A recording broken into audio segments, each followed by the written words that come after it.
Hi, folks. Welcome to Monday's what's fast becoming a news review due to the boring content of Nicola Sturgeon's press conferences these days. I've got Jimmy Hutton, Stuart Lockhead, and I'm Norrie Stewart. We will valiantly try to entertain you and inform you, but it might be difficult today. The press conference.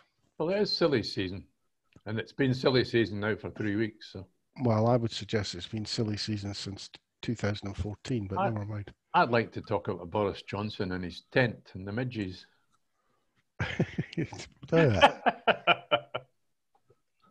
Well, he might be one of these. I'd like to talk about Boris Johnson and his super injunction, but apparently we're not allowed to. Oh, this is the super injunction to stop us talking about a possible, an alleged affair leading to another kid. Aye, well, perish the thought that Boris would be caught waving the sausage somewhere that he's not meant to be waving it, but apparently he has been again. But as I say, apparently there's a super injunction out at the moment, so. Oh, right, okay, so led by the wee heed instead of the big heed. I know nothing about this. I can simply allege that I've not heard the story, but I believe every word of it. Well, Jimmy's done that. He's alleged there's a super injunction. Aye, well, I think given just how many false flags got thrown at us last week about his holiday in Scotland, he's definitely got something to hide, but maybe it's just incompetence. Maybe he actually has kept it in his breech for a while. Well, I did a wee bit of research into this holiday in Applecross and discovered that the community councillor there, George Graham, who's a pal of the farmer, he said that the cottage was only booked for 3 days, and Boris was there, and the locals weren't, they were just ignoring him. They weren't doing anything about it, and so that the whole stooshy is just made up. He was there for 3 days. God, did you look at that photograph of the tent? If you slept in a tent at that angle, if you've slept in a tent as much as I have, you go to sleep in a tent that angle, you slide out while you're asleep.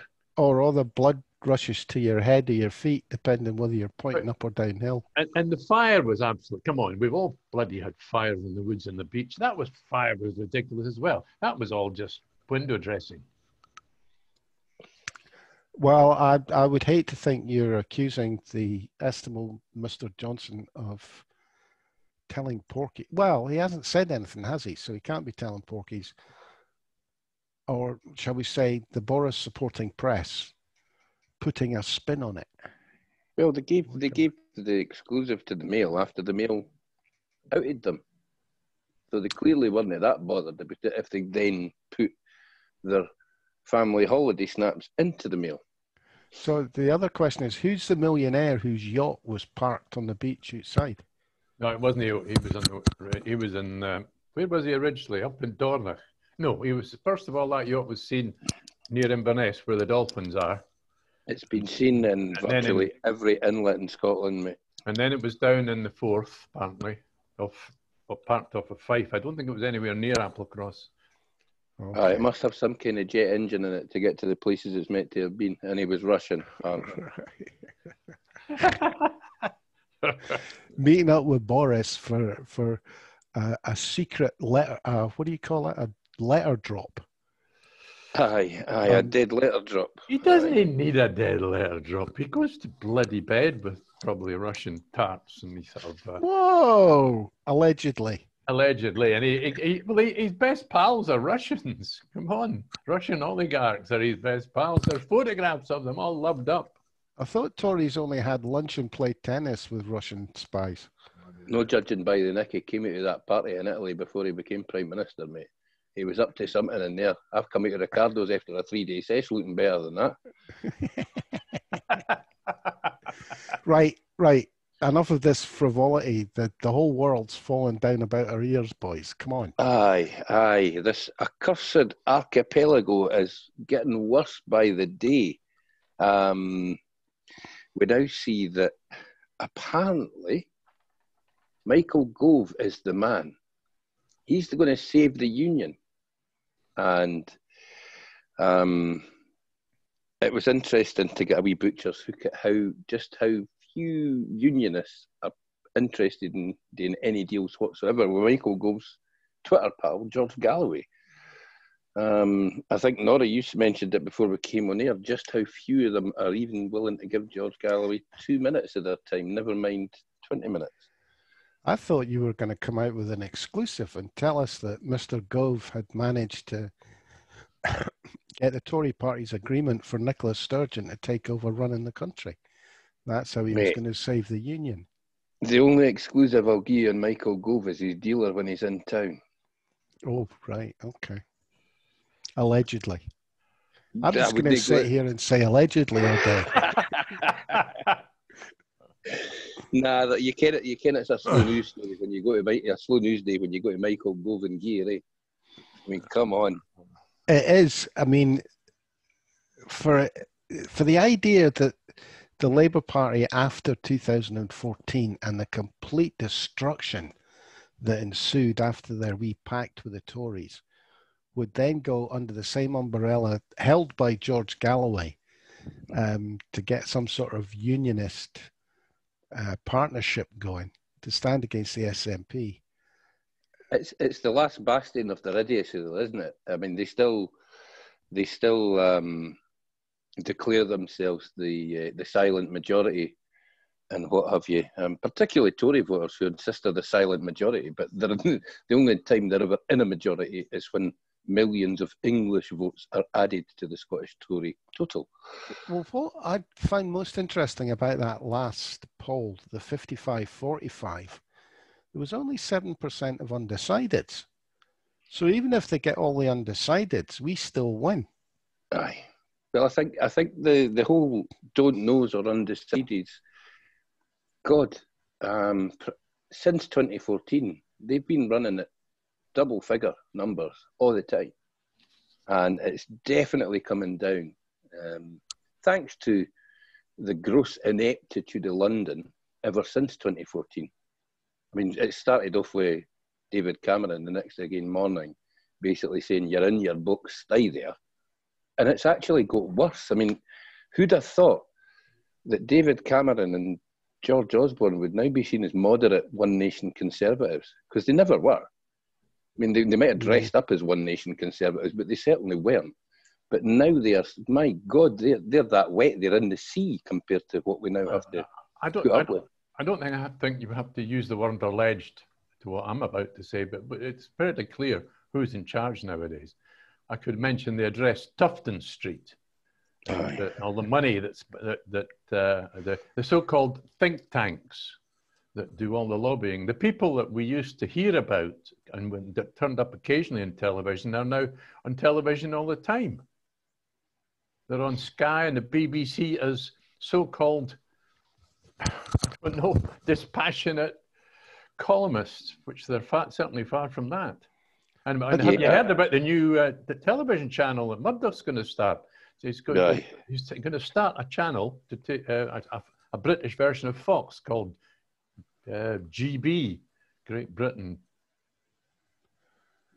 Well, actually, look. Sorry, Jimmy. No, I was just going to say, I think Murdoch's a busted flush in this country, mate.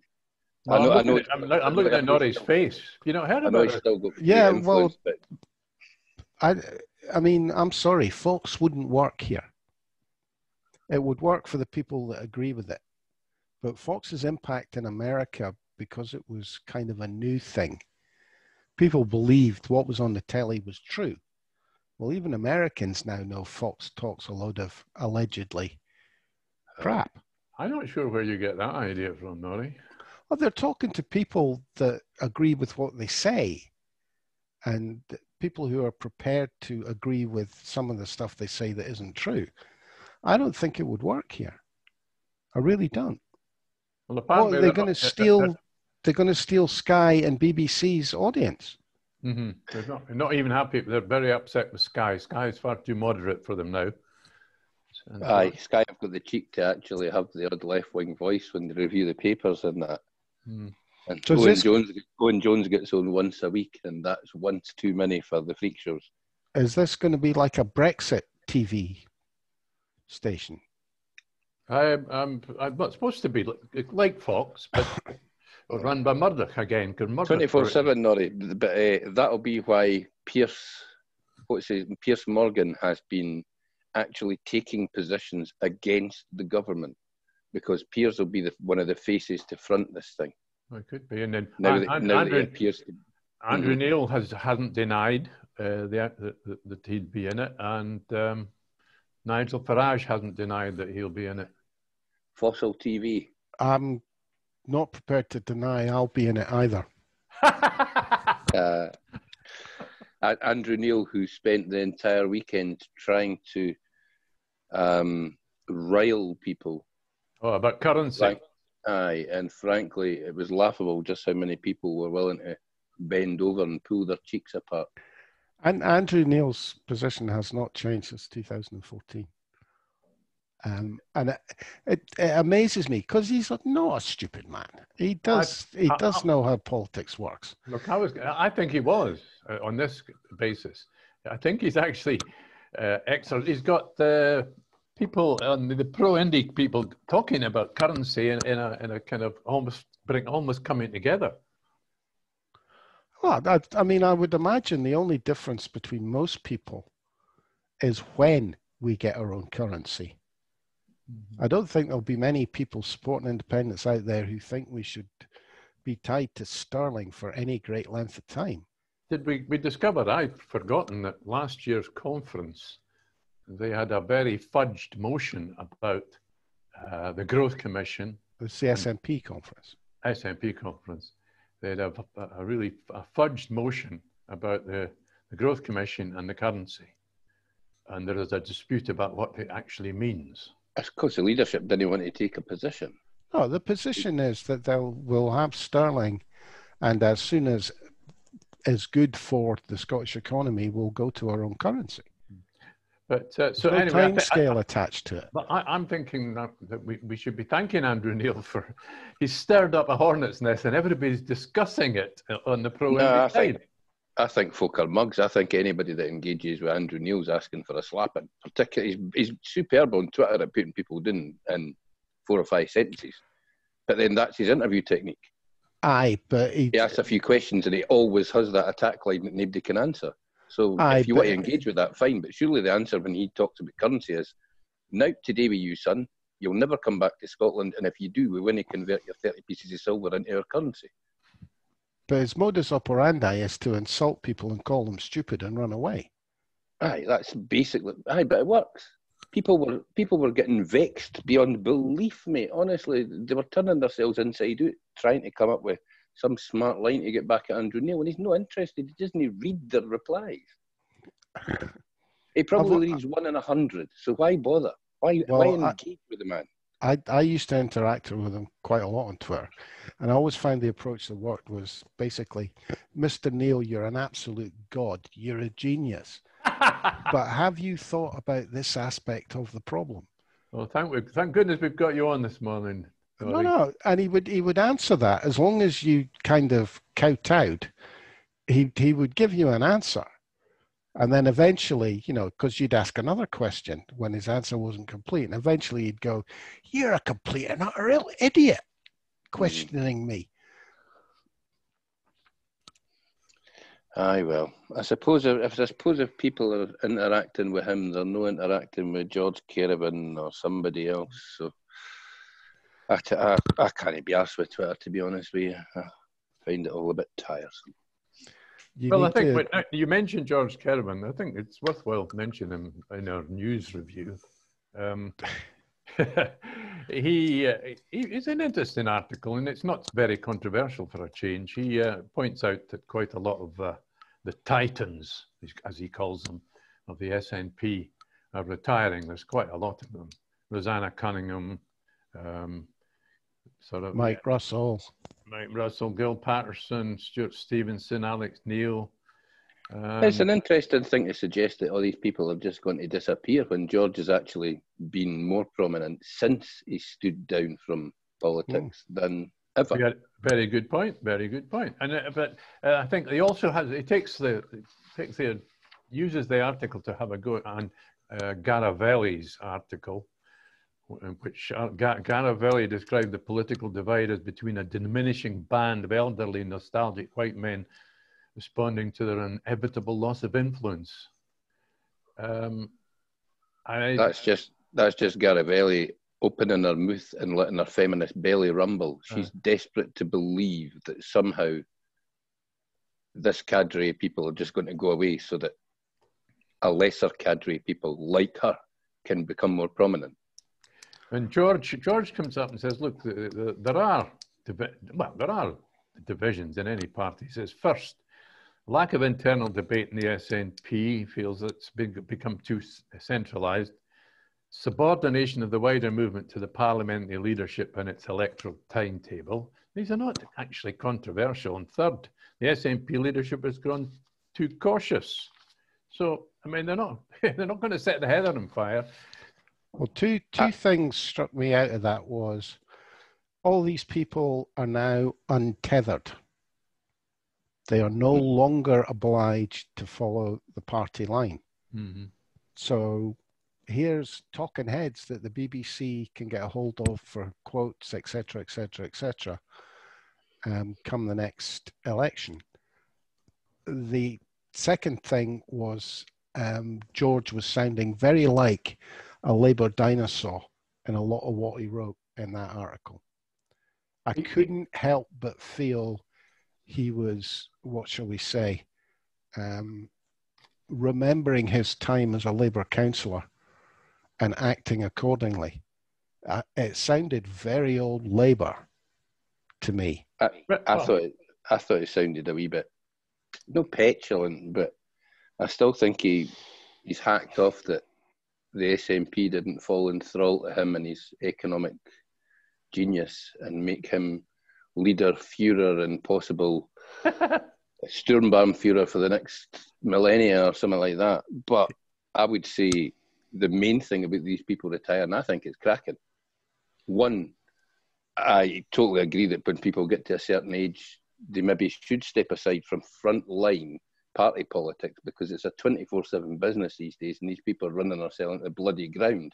But two, we've been crying out for leadership of the Yes movement, and we now have a cadre of leaders, possible future leaders of that Yes movement, people who can give their time and have masses of parliamentary experience.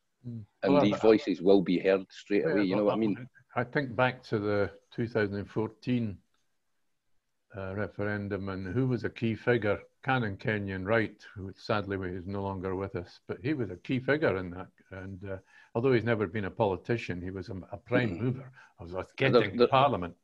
I just think it's a lot of wonderful experience and also differing. You know what I mean? They didn't all sing for the same hymn sheet. Yeah, they come from different opinions, different groups, different parts of the party, but they will all be able to pick up the phone and get on Gordon Brewer or get an article in the Daily Record or the Sunday Post or whatever, because they've all got contacts and they've all got these years of experience in the game. That's true. I like the fact he finished up his article by saying it's a shame that Rosanna Cunningham standing down should make a very good president of an independent Scotland. Rosanna Cunningham is, I suppose, her most famous parting of ways, if you like, with the SNP hierarchy is her republicanism. She was known as Red Rose, but she apparently, they wrecked most of what I've seen of her in the last few years. She's mellowed. I'd say so as well, but I'd venture to suggest that should Scotland go independent, Rosanna would be front and centre of any campaign to rid ourselves of the Hanoverian branch of pedos are us, for want of a better phrase. Did you see that? They had a protest outside the gates of Buckingham Palace over the weekend. And guess who's got a clip? Have you? Oh, well. Somewhere. Give me a sec. Have we confirmed that this actually happened and that's what they were shouting? Because I've seen the video a couple of times and thought, you know what, that doesn't look like it's... Oh, I heard them shouting pedophile. Aye. Make up your own mind, folks.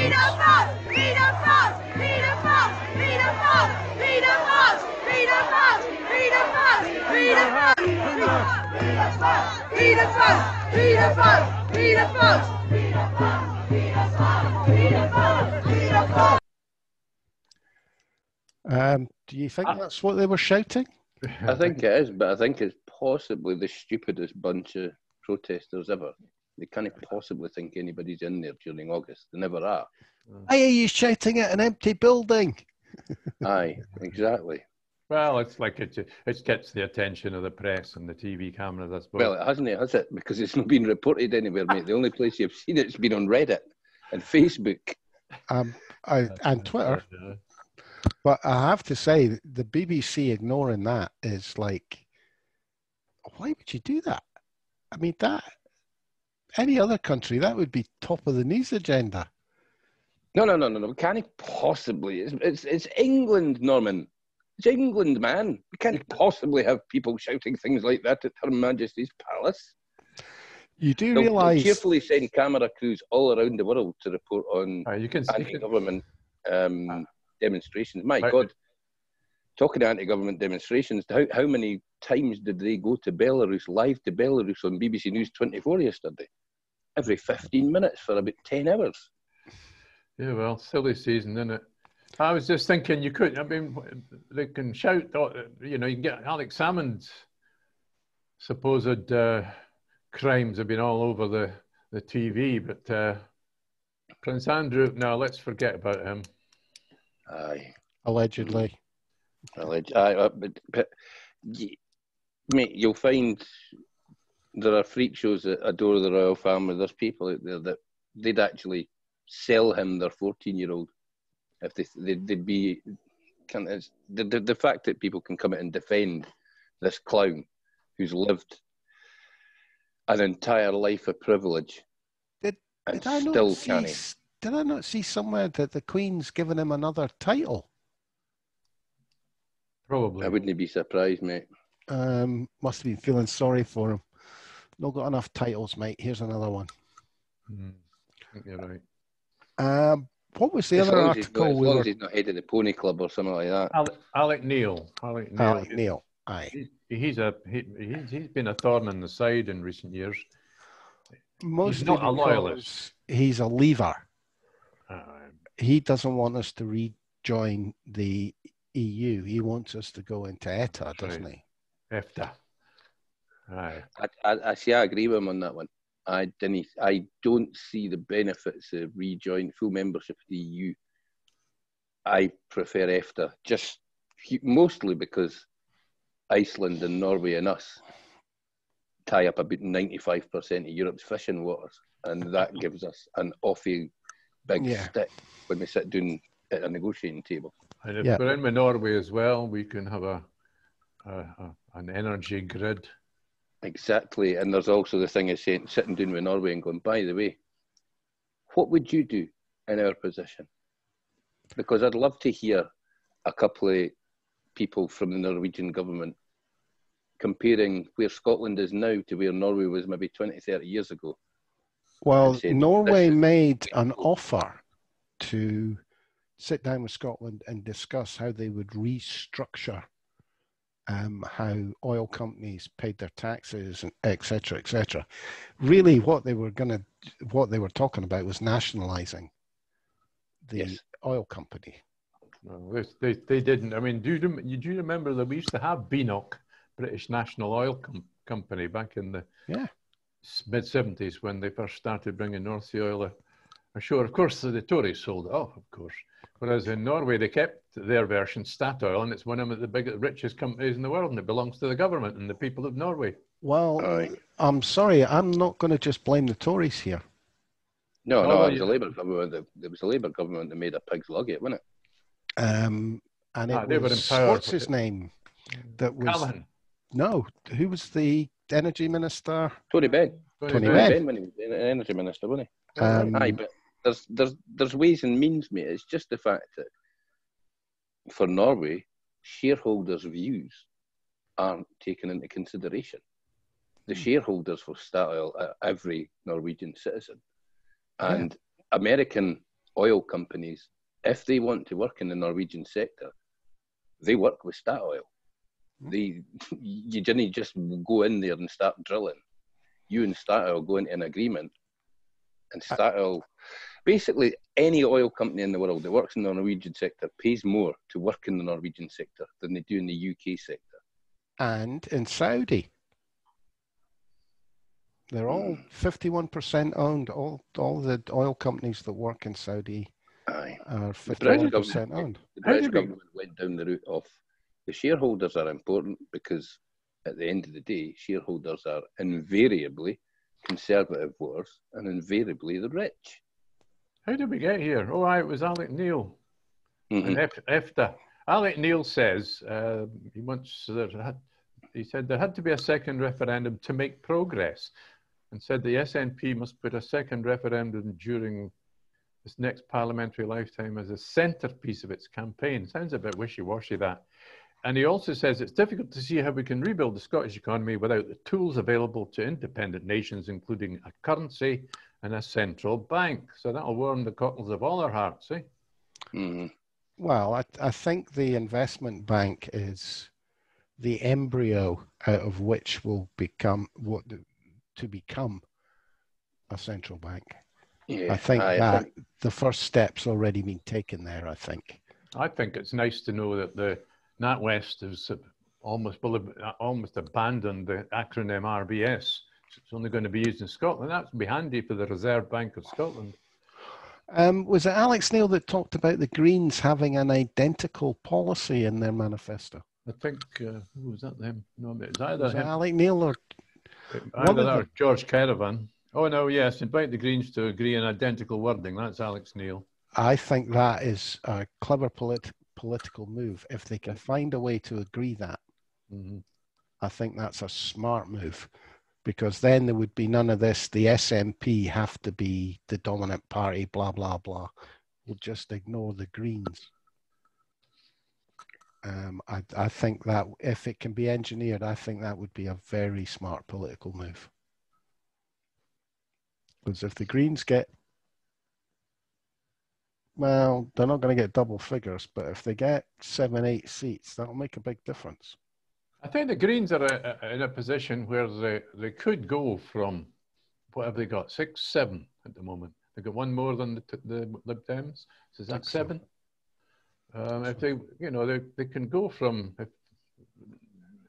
not a big rise in their percentage on the lists to double their turnout in Holyrood quite easily, can't they? It's just the way it works. Well, I mean, I think if they're arguing for a new franchise, for a new referendum of Scottish blood in the other parts of Britain getting a vote in the referendum, I'm going to start arguing for first past the post at Holyrood. Right. Because that would give the SNP, 4 million seats to the Tories 2. Something like that. I can't remember, but I worked it out once. But so that's what we'll do. First past the post for Holyrood this time round, if you want to play with the franchise. I ran into a small problem this morning online. It was Believe in Scotland, the group that we talked about, Gordon McIntyre, Kemp. And this guy appeared, doesn't matter what his name is, and he was positing, he wanted to discuss that we should have a 55% for one target to be reached, 60% for another one. He was putting in all these things for discussion that weren't based on a 51% win for a future referendum. And I had a quick look at him and I discovered that he had there was nothing apart from a picture and a name. There were no photographs, nothing about it, nothing. So I just called him a troll and said... Yeah, there was a reason for that, mate. The guy's a GP. So he's got privacy settings that are slightly tighter than most people hold on. So how did you discover that? because I seen you calling them a troll and people calling you a botbag for doing it, and I was interested, so I kept having a look at it. Well, I had a good look at it, and there was nothing. There was no evidence of anything. I couldn't see anything. It just somebody appeared somebody else pointed that out to you, mate. That the guy's a GP, so he keeps his security settings quite tight so that nobody gets into his Facebook page. I agree with you. I think the idea of people saying no. Can somebody explain it to me before we discuss it? I've been suspended for 3 days. From what? Twitter? Good, yeah. From Gordon McIntyre Kemp's group. I believe in Scotland for accusing this guy of being a troll because there was no evidence that he was a real person. Right. Aye. Well. Okay.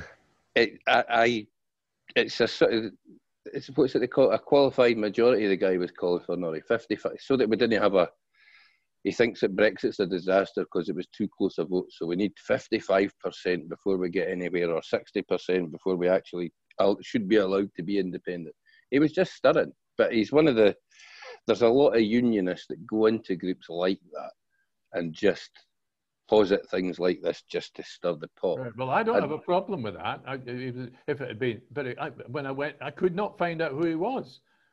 That's why I called him a troll. He had no followers, he had no friends, he had no photographs, and he didn't tell us anything about himself.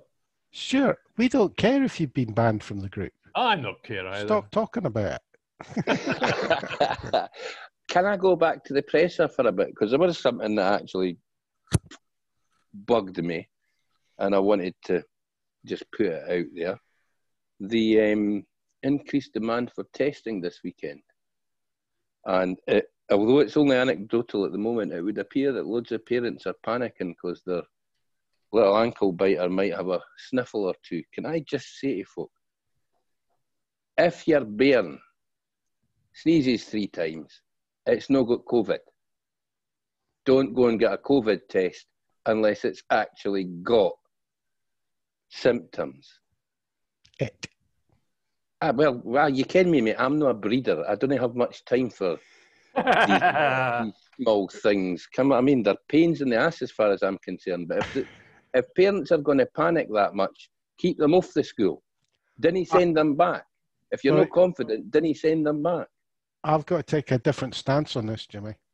I think it's a good test of the test and trace system if we give it a dunt. Now that everybody's back to school, if your parents got a sniffle and you think it might be COVID, get them tested.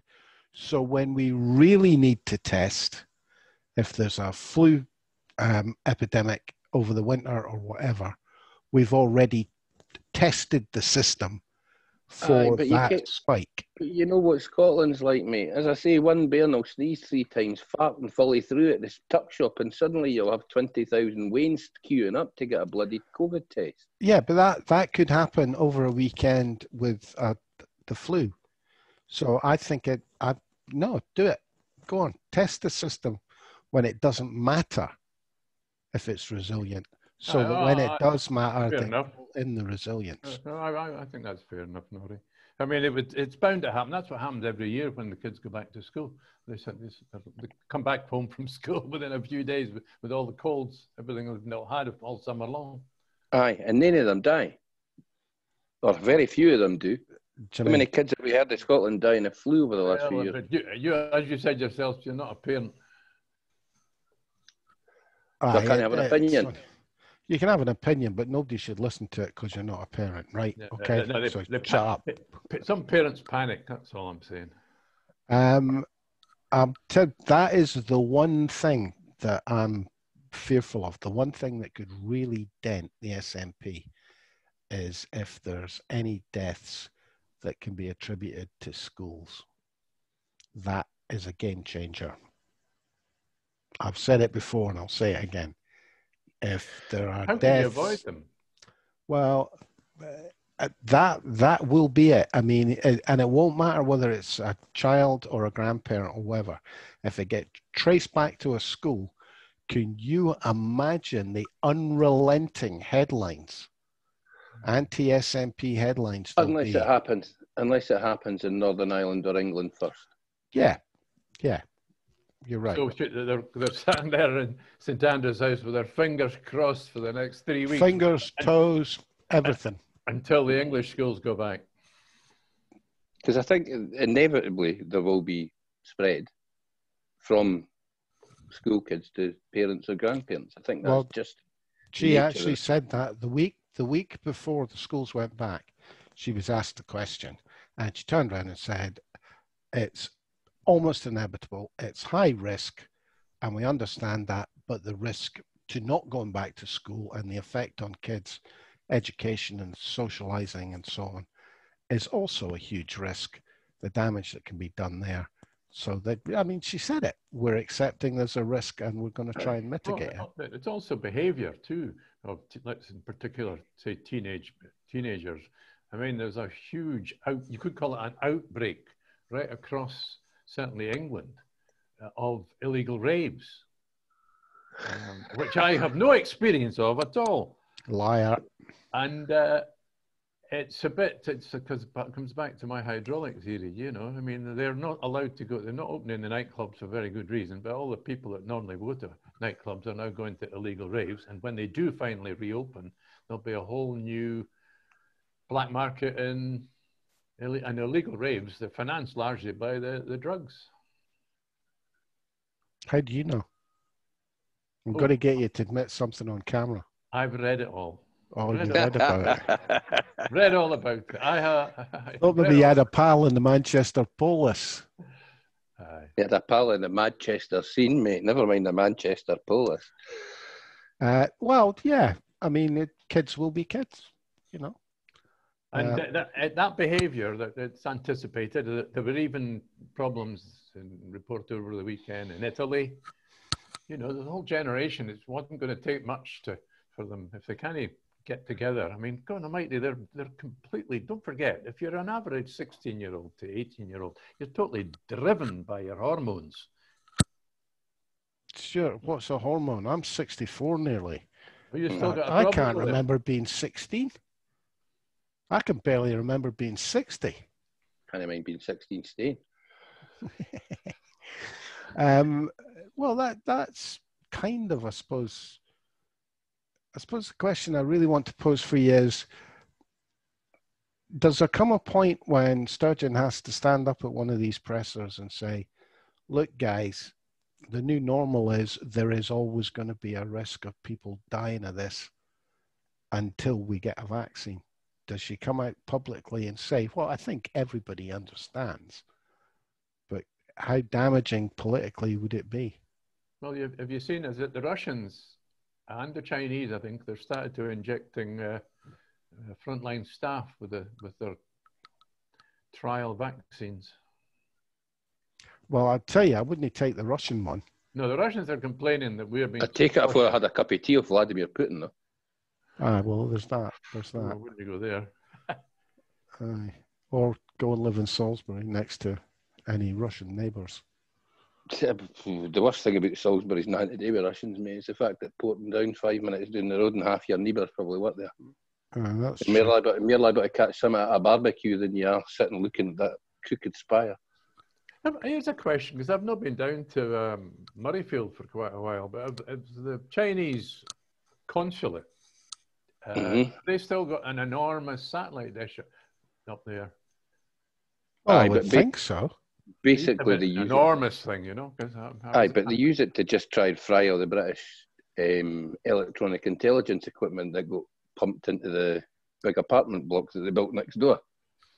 Oh, that was. You never noticed that big apartment block next door, Stuart? It's massive, mate. It's huge, and there's only about 2 flats in it.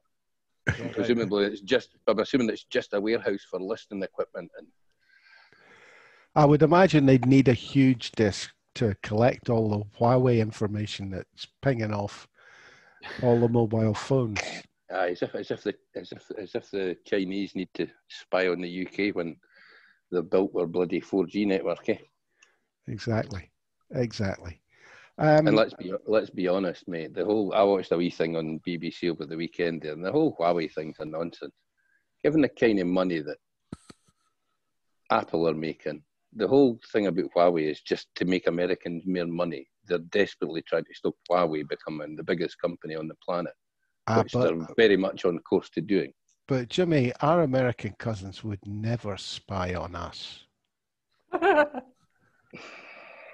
Nah, I mate. mean, the French might, but not the Americans. Well, wouldn't Americans just buy whatever the French found out? Aye, well, basically, The French are actually quite good spies. The only thing is they tend to sell it to everybody else on the planet once they've found the information, don't they?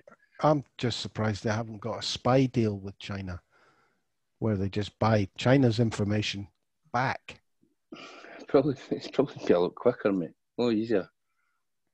Right, guys. Anybody got anything for a finisher? Aye, we've talked about Fabians. That's a Labour group, isn't it? And they had a very dodgy poll over the weekend. And they claimed that, here we go, one question is purported to show that by a 52 to 36% majority, people think independence is a distraction. But another question showed that by a vast margin of 63 to 9, respondents would be unlikely to vote for a party that disagreed with their own view on independence. But they didn't publish that one. James Kelly had to dig that one out.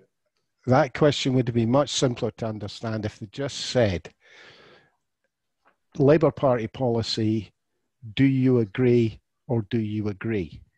That's kind of what the Fabians do, though, isn't it? Well, I mean, one of the problems that Labour have got is actually believing their own spin. You know, that everybody's much more exercised about education and health than they are about independence, because that's what we want them to be. I despair with the Labour Party, mate. As I say, I was reading a couple of bits in the FT that Sebastian Payne, and I say to you off air, honestly, the boy must have had a lump of shortbread once in his life and decided that he's an expert in Scotland. The amount of holes in his article, the amount of holes in his knowledge, but he was kind of positing that Scottish Labour can save the Union by having a rebirth and fighting back. And I'm reading his article, genuinely thinking, this clown actually thinks that Jackie Baillie is going to be the saviour of the Scottish Labour Party. And then the Scottish Labour Party is going to be the saviour of the Union. Imagine actually publicly saying, never mind writing and putting your name to it, but publicly saying Jackie Baillie could be the saviour of the Union. Well, she couldn't save herself, man. She's an absolute disaster of a woman. I'm not sure she's going to have a seat at the next Holyrood election.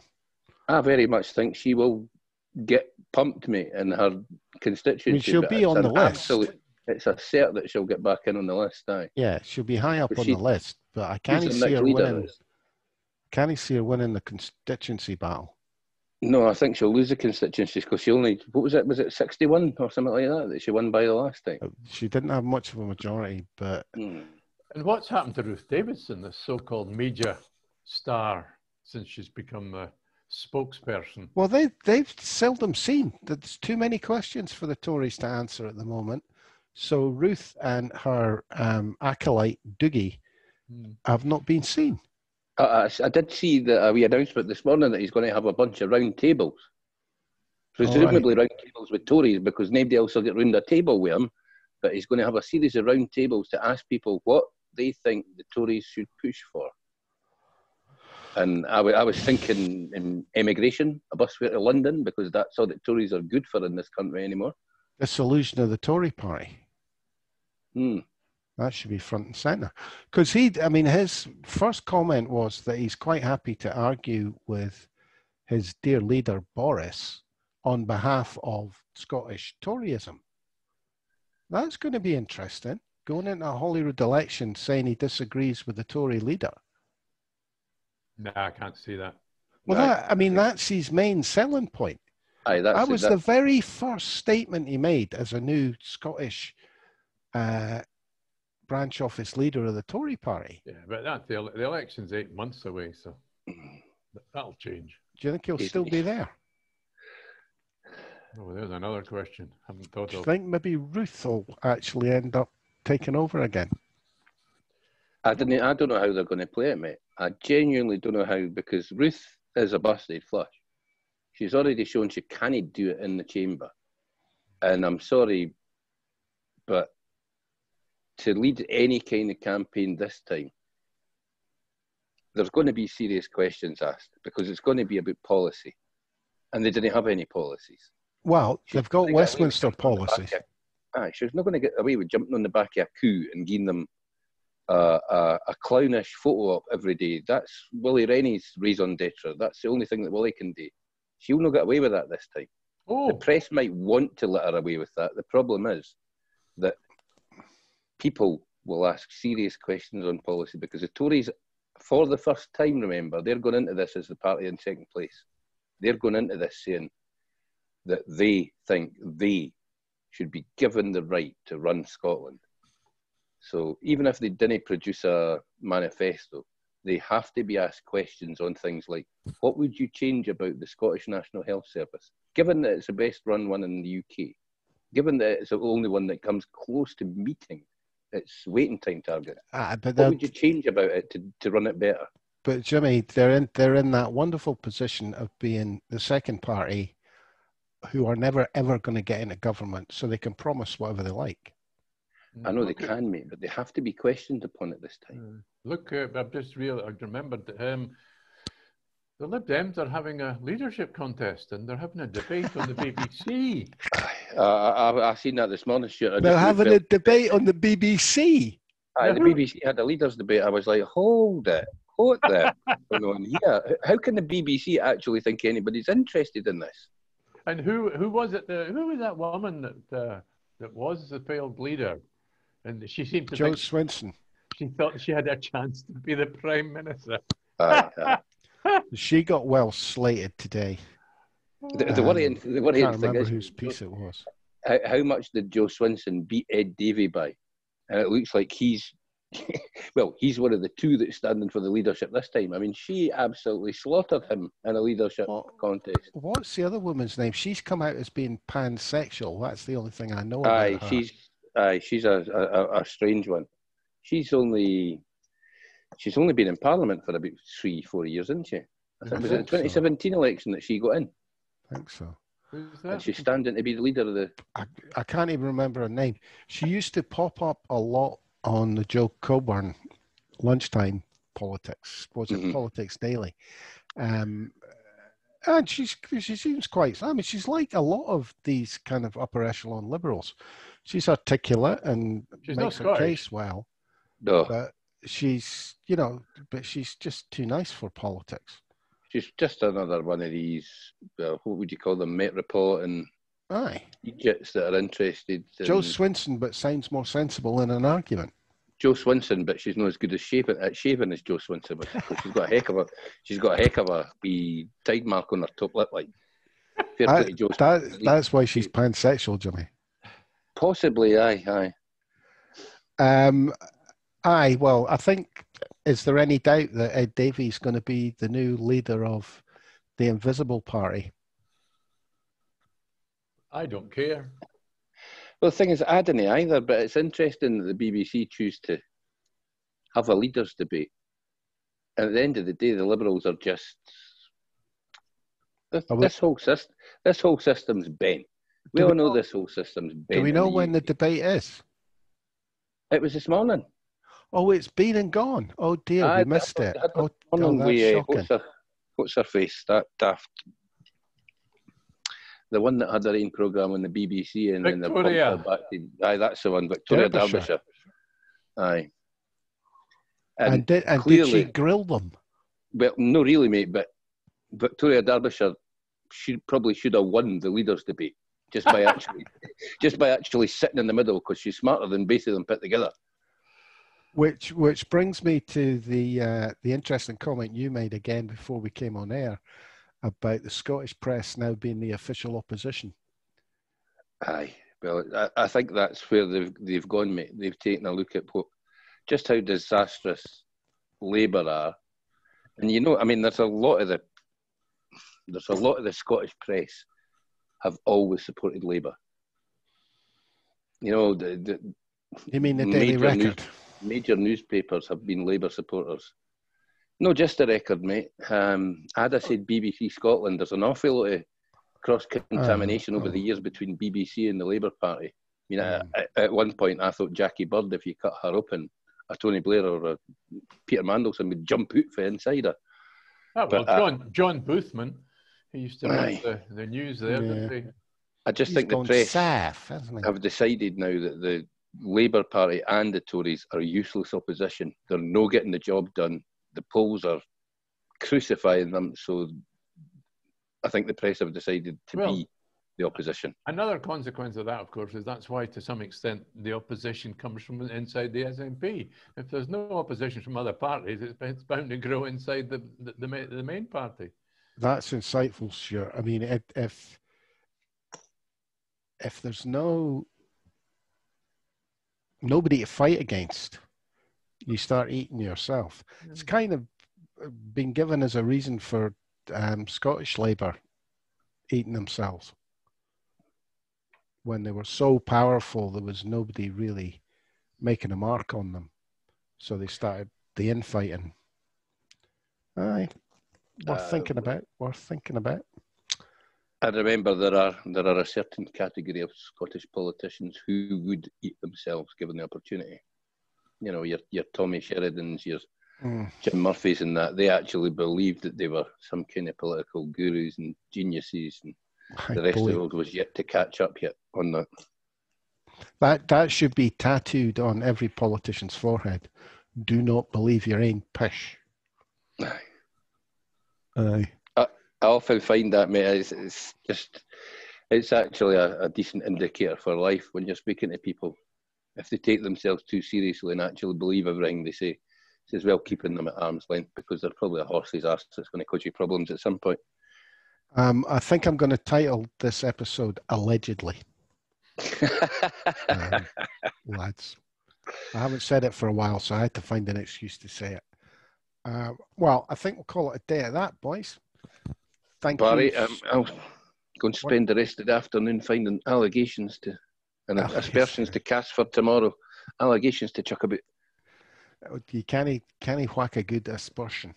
All right. Well, I've noticed that what's happened to the only going down to 3 pressers a week? I don't know. I was quite surprised when I looked at the schedule today and saw it there. And she said, "Be back tomorrow." I bet she wishes she does though, Stuart. She looked more bored than I've seen her in a long time the day, having to listen to some of that. And by the way, what's this now? There's no content with squeezing 2 questions in. They're all now trying to get 3 in.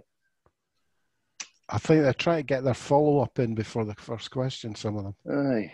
It's. I mean, I thought it was horrific the day. I actually felt a wee bit sorry for the folk having to put up with that. Well, all I've got to say is this was the face mask presser. Okay, guys. Thank you, Stuart Lockhead, Jimmy Hutton. I'm Norrie Stewart. Thanks for listening, folks, and we'll catch up with you tomorrow, where we hope our ears are not bleeding while we listen to the presser. Cheers for now, folks. Cheery.